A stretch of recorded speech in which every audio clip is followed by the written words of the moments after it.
Hello friends, మా ఛానల్కి తిరిగి స్వాగతం. ప్రస్తుతం దేశంలో కార్లకు డిమాండ్ పెరుగుతోంది. ముఖ్యంగా తక్కువ బడ్జెట్లో మొత్తం కుటుంబం ఉపయోగించగల కార్లను కొనడానికి ప్రజలు ఆసక్తి చూపుతున్నారు.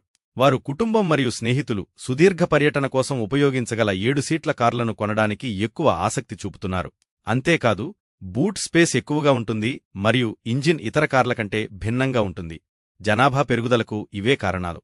దీన్ని దృష్టిలో ఉంచుకుని ప్రధాన ఆటోమొబైల్ కంపెనీలు మార్కెట్లో కొత్త 7 సీట్ల కార్లను ప్రవేశపెడుతున్నాయి. మార్కెట్లో 7 సీట్ల కార్లకు మంచి డిమాండ్ ఉంది, కానీ వాటి ధర 10 లక్షల కంటే ఎక్కువ.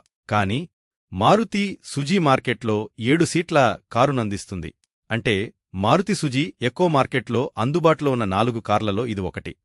ఈ కారు 5.32 లక్షల నుండి ప్రారంభమవుతుంది. కానీ మారుతి మార్కెట్లో 7 సీట్ల కారును ప్రవేశపెట్టింది. కానీ మారుతి ఎక్కో దీనికంటే చౌకైన కారునందిస్తుంది. ఈ కారు 190 ఆర్సీసీ పెట్రోల్ ఇంజిన్ను కలిగి ఉంది మరియు మారుతి ఎకో మాన్యువల్ ట్రాన్స్మిషన్తో వస్తుంది. ఈ కారు మైలేజ్ కలిగి ఉంది.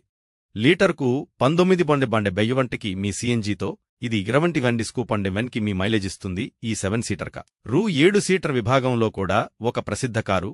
దీనిని ప్యాకెట్ ఫ్రెండ్లీ ఎంపీవీ కారు అని పిలుస్తారు. రెనాల్ట్ ట్రైబర్ 6.33 లక్షల నుండి ప్రారంభమవుతుంది. ఈ కారు 19 సీసీ పెట్రోల్ ఇంజిన్తో వస్తుంది. ఇది మాన్యువల్ ట్రాన్స్మిషన్తో కూడా ప్రారంభించబడింది. రెనాల్ట్ ట్రైబర్ల ఎటరుకు 20కి మీ మైలేజ్ ఇస్తుంది. దీనికి 80 యాంగిల్ ఇన్ఫోటైన్మెంట్ సిస్టమ్ ఉంది. కూల్డ్ గ్లో బ్లాక్స్ మరియు సెంటర్ కన్సోల్ వంటి మంచి ఫీచర్లు. మారుతి సుజుకి ఎటికా 7 సీటర్ కార్లకు మంచి డిమాండ్ ను కలిగి ఉంది. కానీ ఈ కారు ధర 8 లక్షలు.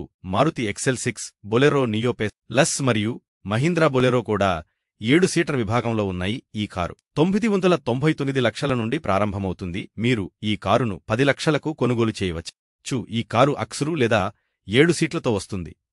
ఈ కారు 10.5 అంగుళాల HD టచ్ స్క్రీన్ డిస్ప్లే కలిగి ఉంది. Digital driver display, 64 colour ambient lighting, Bose sound system, air purification మరియు సన్ రూఫ్. మీకు ఈ వీడియో నచ్చితే దయచేసి మా ఛానల్ని లైక్ చేయండి, షేర్ చేయండి మరియు సబ్స్క్రైబ్ చేయండి. చూసినందుకు ధన్యవాదాలు.